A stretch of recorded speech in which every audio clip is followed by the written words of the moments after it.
Good afternoon, everyone. My name is Paul Sullivan. I'm a psychology intern here at the NYU Child Studies Center, and I am very excited to share with you my webinar today, I Think, Therefore I Can't, Helping Your Child Build Resilience and Grit.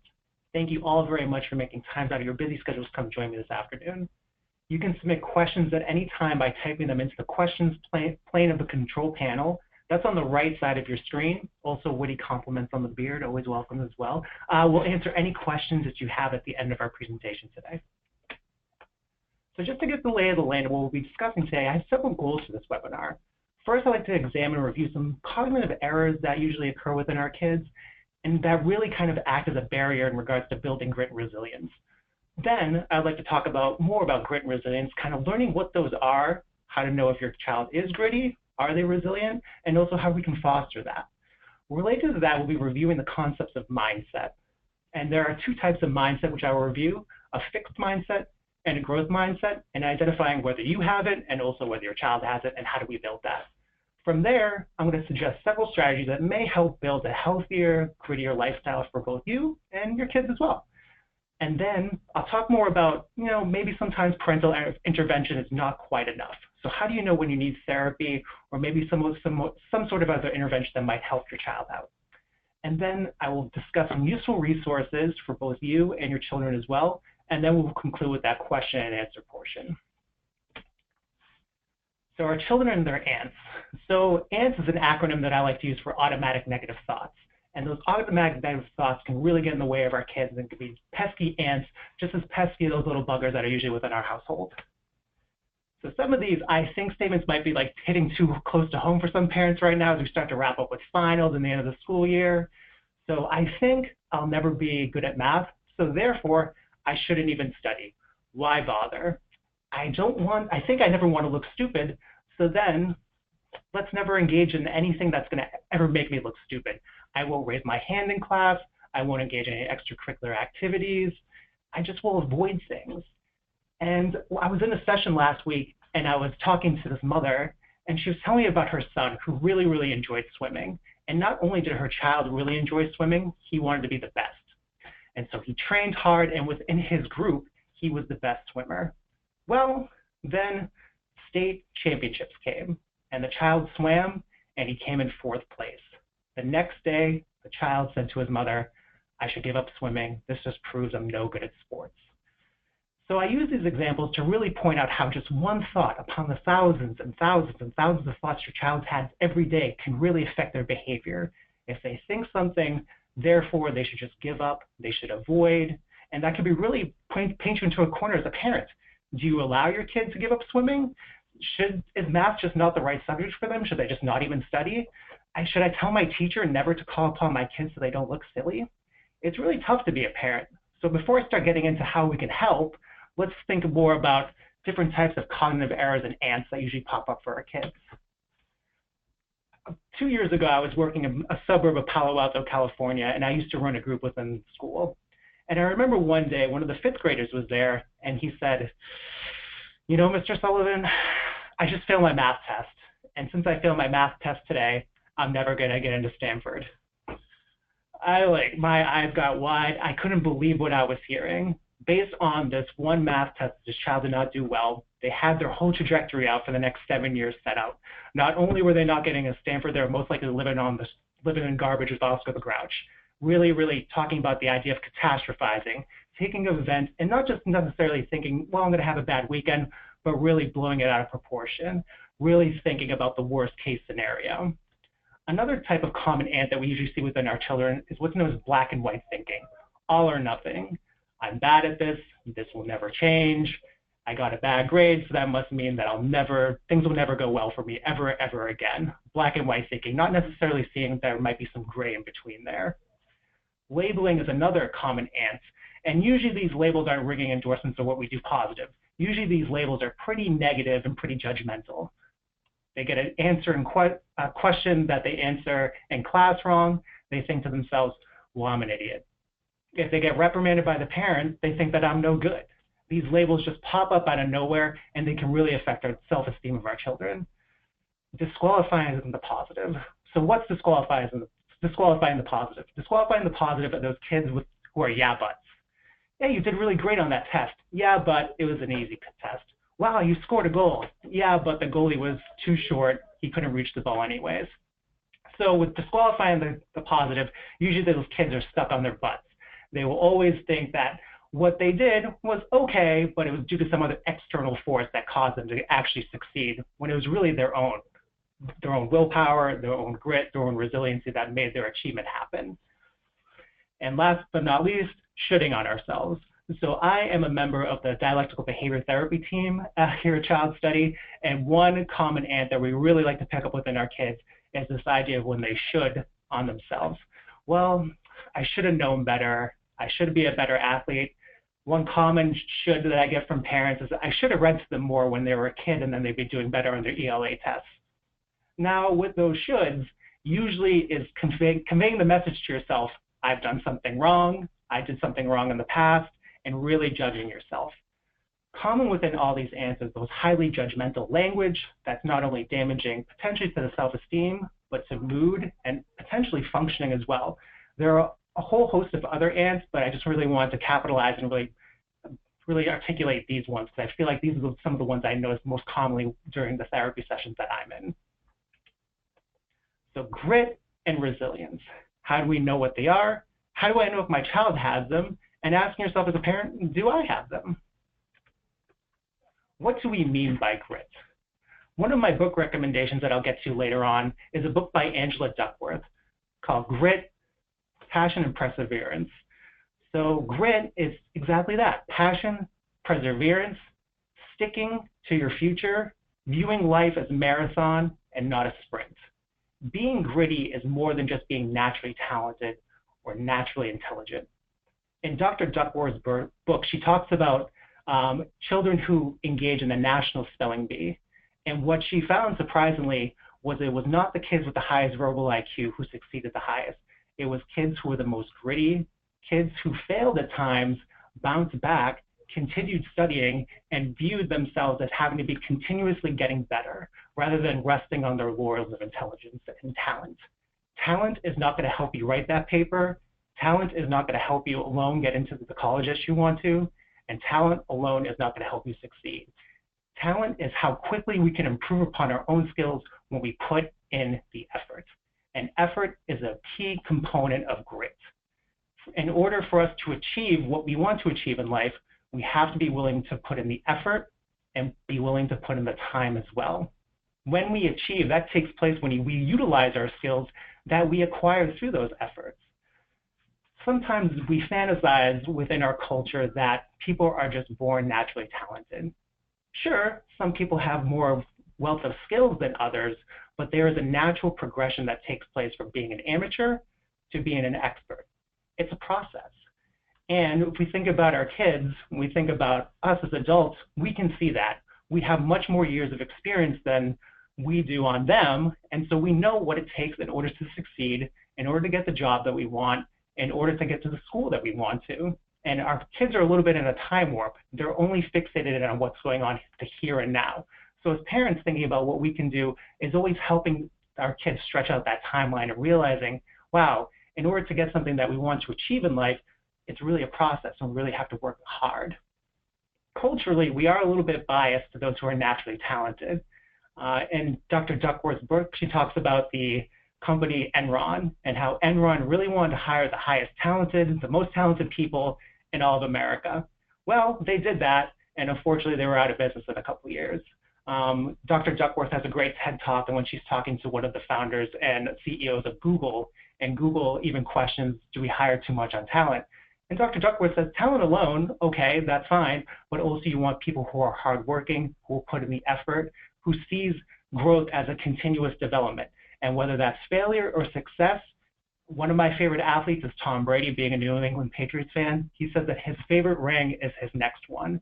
We think about LeBron James, who was probably the best basketball player ever. He lost in the finals this year to the Golden State Warriors. The next day, he was in the gym.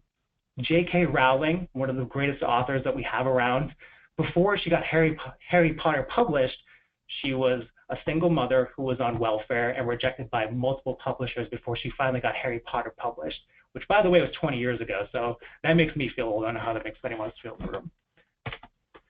So what do we mean by grit? Grit has two important components, passion and perseverance.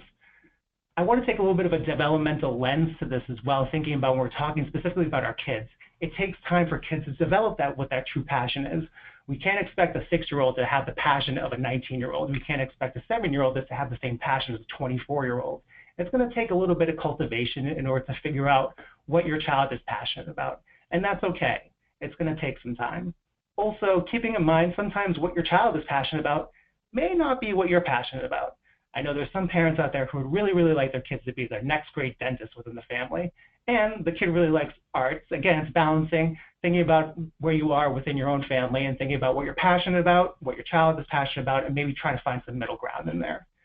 Talk about the idea of consistency. So consistently showing up. Going back to think about that child swimmer example, why did the child want to give up? Was it that they were no longer interested in swimming? Okay, that's fine. They're no longer interested in swimming, but it sounds like being athletic is important to them, so maybe they can try another sport out. But if they're just giving up based on the fact that they weren't the best, then that's problematic. We want to make sure that we're helping kids build grit by showing them, we want you to stick this out.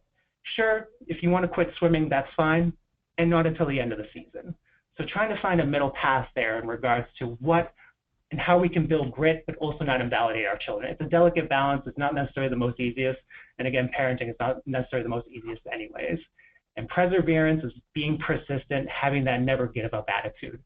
Thinking about your own attitudes as parents, think about how you model perseverance, think about how you model grit to your children. When something gets difficult for you, do you feel like you give up most of the time? Do you model that to your children? Our children are always watching whatever we do, noticing whatever we say. So being mindful of how we model that is an important component of building grit. Grit is built, grit is learned, and is also learned from those adults who are around us who are the most important to us. Some of the 4 most common components, psychological aspects of gritty people. One, we've been talking a lot about interest. A person must be passionate about what they're about and also be interested. Again, it's a discovery process. Your child may be super interested in art one week, they may be super interested in sports the other week. Developmentally appropriate, and again, they'll eventually they'll find something that fits them. Ideally, they'll like to be really super passionate about academics, but that's where it kind of comes to this idea of purpose.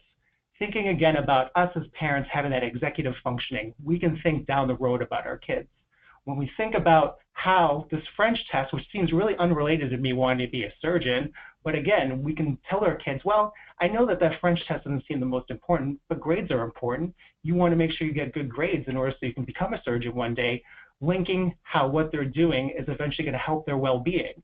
In regards to the well-being of others, usually this is found within athletes, so thinking about how that team concept can really be useful, by giving your best, even though you may be the 9th player on the team, you're just as important as the first. It's a team atmosphere. And for our artistic kids, thinking about how much joy and how much passion that you really like to see their art in. Again, kind of showing them what they're doing has purpose. When we talk about the idea of practice, it's not just a one and done. Practice is deliberate. What I mean by deliberate practice is that we're using the mindset of that this practice is in order to get better, that we're always thinking about how we can consistently improve on our performance. Dr. Duckworth, in one of her talks with one of the Google executives, talked about how she really wanted to get good at running, but yet she wasn't necessarily monitoring her times. She wasn't really thinking about getting better. It was more of just a leisurely activity. So thinking about how we can talk to our kids about engaging in deliberate practice. And deliberate practice needs feedback at times. And again, that's not all rested upon you. That's why we have teachers. That's why we have coaches. So again, so they're just getting their feedback so that the deliberate practice is met so that they know where they can improve upon. When we talk about the idea of deliberate practice, we're talking about practice that's challenging as well. It's going to be difficult for your kids sometimes. What they want in life is going to come with the price of a lot of work and a lot of time. One of my favorite books is Outliers by Malcolm Gladwell. And Malcolm Gladwell talks about this idea of 10,000 hours in order to build mastery and to be an expert in something. That number might be a little bit too overwhelming to let for some of our little kiddos know. But thinking about parents, it takes time in order for us to really build mastery skill. And we want to make sure that's happening a stepwise process. We're not going to throw our kids into the deep end of the pool and expect them to swim back. But if we put them 10 feet out, have them swim back, put them 20 feet out, have them swim back, we want to make sure that there's a stepwise process in order for them to practice, get better, build mastery. And if they build mastery in something, most likely that's going to help their self-esteem out. And hope at all stages. Hope of what I am doing right now is actually going to help me out in the long run. Hope of when I fail, that the practice that I put in will pay off in the end. Our second big component of today's talk is the idea of resiliency. What do we mean by resiliency? Well, resiliency is a sense of optimism. Thinking about how you view shortcomings, thinking about how you view failures in your life. Dr. Martin Seligman at the University of Pennsylvania has an entire lab on this, the Resiliency Lab, and he's really been focusing on resiliency in different aspects of life and resiliency in regards to being optimistic. And how do we know if our kids are optimistic? Well, that's when the idea of explanatory style comes into play. How does your child view themselves in their world, and how do they view their world? This is a little bit more than just thinking about their ants and what pops into their mind when something bad happens. This is how they explain failure. Do they explain it globally, like I am a failure, this will never get better? Or do they say, well, you know, I didn't do well today, the sun will come out tomorrow, and then move on from it? It's critical to understand your child's explanatory style and to understand their mindset. Moving on from explanatory style is the concept of mindset. Carol Dweck made a great book called Mindset, another book that I highly recommend reading. She's at Stanford University, and she talked about the idea of fixed mindset and growth mindset. Fixed mindset is the belief that your personal qualities are unchangeable, pervasive, and that you were born that way. Not in a Lady Gaga empowering you were born that way, but you were born that way and things are never going to change for you. You're just really bad at math. You're just really bad at science. You're not athletic. And also, when you get feedback that you're not good at those things, it just doesn't mean that you're just bad at one thing. You're bad at everything, and that you're a bad person. And it will forever be that way. And that really limits you. When children think that way, that it will forever change, nothing will ever change for them, then they start to become risk aversive. They won't want to raise their hands in class. They won't want to try new sports. They won't want to try to paint a new picture because they don't want to look embarrassed anymore. And usually with a fixed mindset are those perfectionists. Either I get an A or else I'm a failure. And if I'm a failure, it's going to go on forever and ever and ever. Whereas this is really opposed to what's known as a growth mindset. For growth mindset, your qualities are cultivated, they're behavioral, and they're changeable. We think about the idea of being in control of your life. Those with a growth mindset feel like they have a better control of what they can do in their lives. They have the ability to change their outcomes. If they get a bad grade, well, then maybe they can just study more the next day and get a better grade next time. If they don't do well in the game, well, they practice a little bit more, and maybe they'll be able to achieve higher next time. When a negative occurs, it's temporary. That's important to keep in mind. Growth mindset, failures are there, but they're temporary. You got a bad grade today. You had a bad day today. It doesn't necessarily mean the next 10 years of your life is ruined. And by having a growth mindset, you can really accurately assess what's going on in your world and accurately assess your capabilities. Seeing obstacles as challenges and also ways to improve. Not seeing them as insurmountable tasks that will never get over, but seeing even if I do fail, I can learn something from this. I can have this tactic to try to overcome this obstacle and really use it as a growth experience rather than a fixed experience in time. Failure. Ouch. Who likes it? You know, you can raise your hand if you like to fail, and probably none of you raised your hand. Just because you have a growth mindset, just because you're resilient, just because you're gritty doesn't mean you're like, give me all the failure. Failure is tough no matter what type of mindset you have. And again, for folks who are gritty, for folks who are resilient, for folks who have growth mindset, the failure does not mean that's who you are. It does not define you. Failure is isolated, that happens at one period of time and doesn't last beyond however long you're willing to make it last for. They're separate from your self-worth. They are temporary. They are not permanent. Think about your own resilience. Again, the idea of how you model it to your children, extremely, extremely important. When something bad happens to you, Do you feel like nothing's ever going to change? Do you maybe spit out some of those ants we were talking about? Again, we want to make sure that we communicate failure to our kids in a growth mindset type of way. Yeah, you had a bad day today, but again, there's things that you can control to maybe help the next day out. So now that we talked about the idea of ants, now we talked about the idea of resiliency and grit, where do we go from here? So what can you do as parents? Well, I wish I can say there was only one single answer to this question. It's not that easy. If X led to Y, then I'd probably be a millionaire and this would be great. But again, it's going to take a little bit of a couple of these different strategies to really help build resiliency, to really help build grit in your kids. It's going to take a whole lot of different types of interventions. One is thought catching ants at the right time.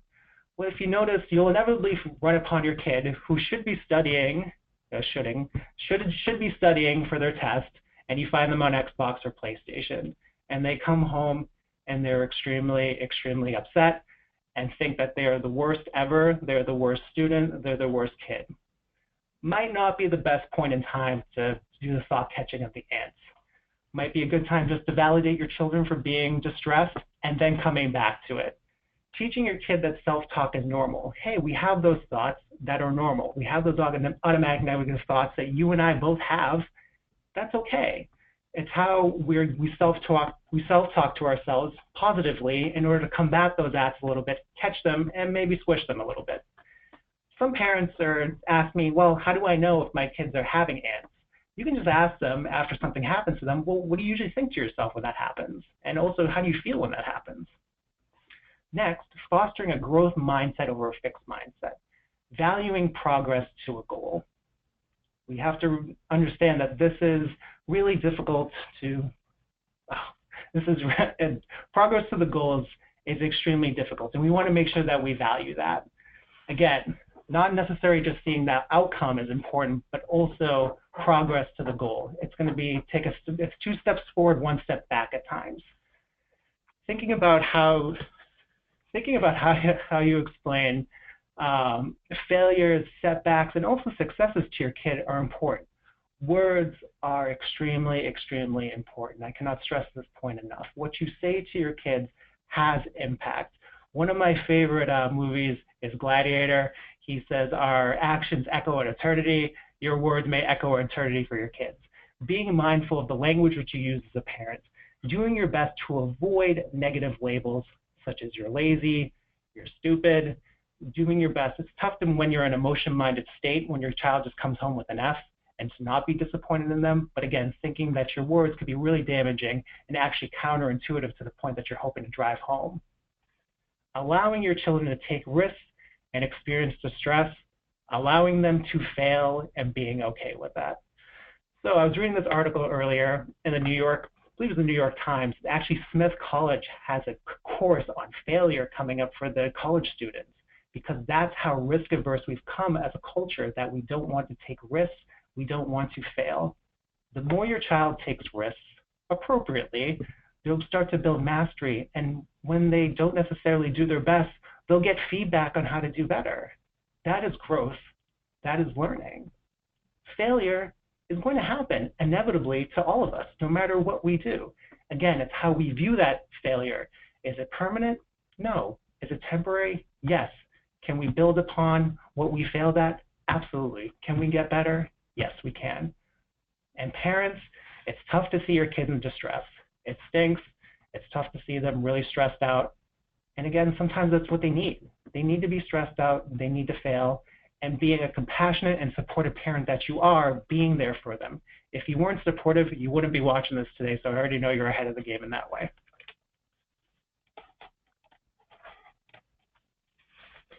Validating your kids when they do not achieve what they want to achieve. Validation is not agreement. So again, thinking about those kids who are, and when they should be studying, rather they're playing Xbox and PlayStation and come home with that F. You can validate, well, that's really disappointing, you didn't get the grade you want this time. In regards to the validation sandwich, validating, maybe potentially giving some feedback, and then validating again.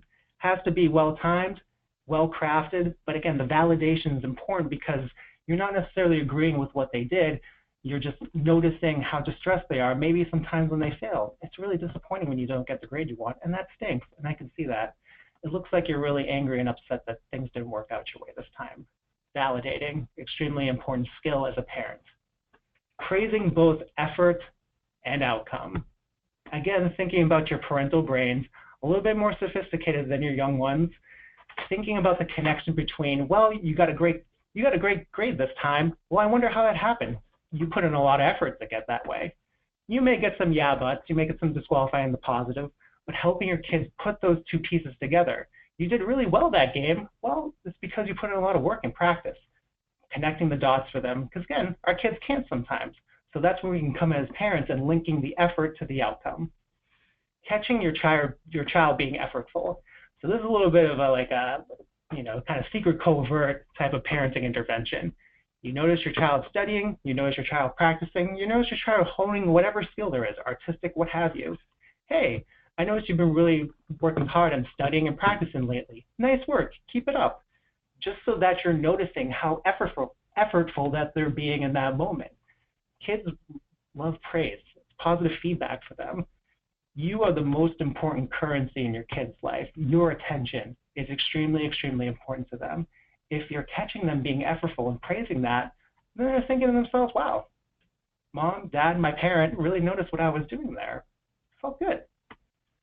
For our little older guys, our teens, we're thinking about maybe as a parent, if their goal is to go to college or get to work, thinking how we can make a goal hierarchy for them. So maybe starting out with some low-level goals. Okay, well, if you want to study for the SAT, well, you got to make sure you get the book. And then getting the book, we got to make sure that you open it, maybe read a couple of chapters from it, and then study up for it based on a high-value, high-level goal. So getting to college, getting the job that they want, so helping them break down what they need to do in order to get to what they want in manageable steps that are flexible as well. All right, so when more assistance may be needed. If you consistently notice that your child's efforts outweigh their achievement, there might be something else going on.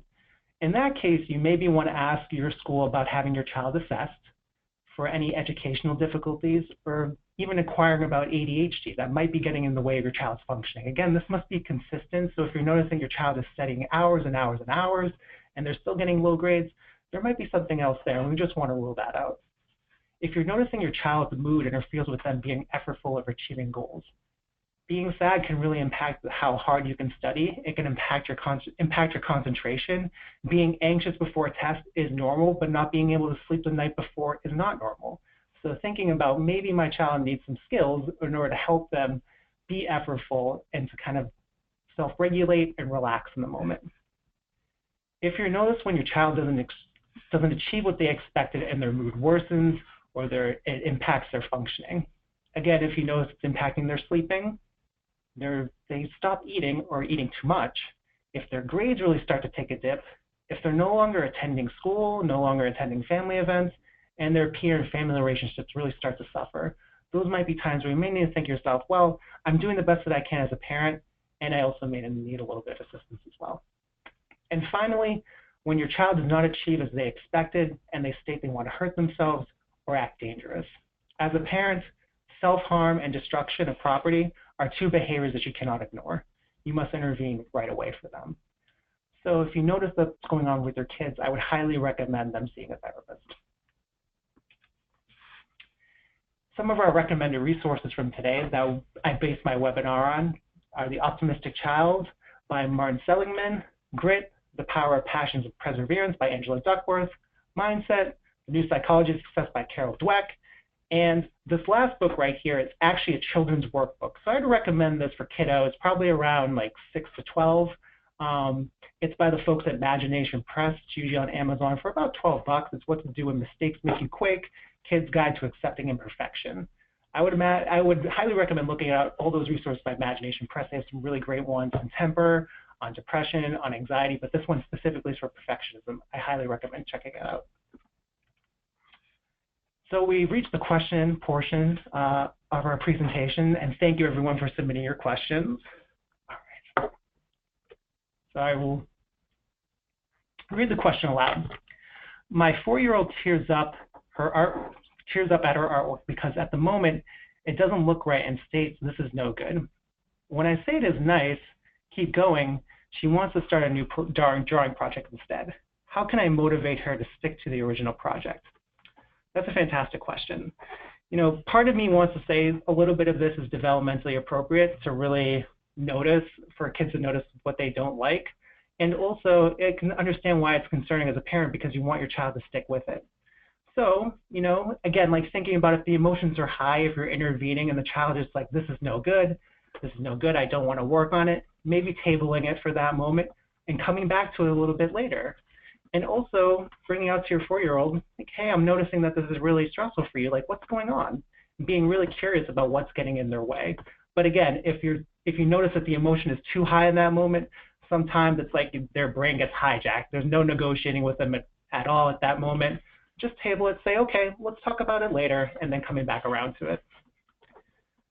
Question 2, what can I do as a parent to improve my child's outlook to be more positive? Fantastic question. Again, there's no single thing for this. If you notice that your child has what would be more of a pessimistic outlook, again, being curious, be like, what do you think? What's making you so pessimistic about this? And thinking about what are they pessimistic about? Is it about everything? Because that's a lot to handle. Is it just about school? Well, if it's just about school, thinking about, well, what's a different way to look at this? Is it always going to be that positive? Is it always going to be that negative? Will this even matter to you in a few weeks? Again, like thinking about how can we help the kids see that learning, no matter if something is really kind of butting up against them, is a learning process, growth mindset. We want to make sure that they think, well, this might get better. Even though it seems like it's kind of hopeless right now and things aren't getting better, keep working at it. Keep being effortful. You have probably great experiences from your life in which you've noticed that maybe you have felt that way at that time. So you can validate your kid. Be like, it really stinks to think that nothing's going to get better. And this is what I know to help for me, or this is what I know to help for someone else. So again, like using your wealth of experience and skill to help your kid maybe see things a different way. My child is able to easily excel at school. Academic subjects and sports come naturally to him. Awesome, which is great. However, I recently noticed that having him work on tasks that are route require a lot of grit. How can I motivate my child to stick to these tasks? Interesting. So for these route tasks, it sounds like your child has a lot of interest, which is fantastic, academic and sports. Sometimes I like to think about them sometimes route learning can be a little bit boring in some ways. So thinking about aligning that route learning with something that interests them. Sometimes using metaphors. So say if they really like baseball and route learning is something that's not easily coming to them right now. You can remind them, well, before you're able to get your first hit, you had to take 100 swings before you're able to get your first hit. Using a metaphor in that way, and then maybe just trying to make it as fun as you can for them, like thinking about what interests them. So again, if it's sports, if it's academic, trying to figure out something that aligns with their interests and kind of changing it up so it's a little bit more interesting for them. One more question.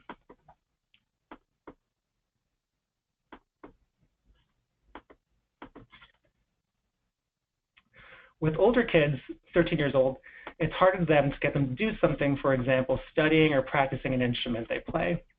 What tools or methods can I use to achieve that? I assume bribing them is not always a good idea. Well, sometimes I like to reframe the bribing as saying, getting rewards for doing it, prizes. For the kids who tend to be a little bit younger, sometimes that, if you think about grades and getting a reward for them getting good grades, sometimes can be motivating to them as well. Sometimes if you notice them being effortful, praising that could be just enough, could be potentially changing that for them. Or sometimes maybe rethinking your own personal family schedule. Do you give them a little bit too much independence in regards to their study schedule, which is fine. I think there's a fine line though between having a child being completely autonomous over their schedule and them setting a defined time in order to study. And if you notice that, just again, sticking to your positive praise of them being gritty, of them studying, of them putting in the effort, and then thinking about ways, well, why don't we just try half an hour? And maybe even just having a family quiet time. I know nowadays these are huge. We really love our phones and love our screens. And if we're expecting our kids to engage in maybe a mundane task such as studying, we all have to be off our screens so that he's not looking around being like, well, I'm studying, but I know mom's on the screen, dad's on the screen, my brother's playing PS4. Why am I the only one doing something that's not fun?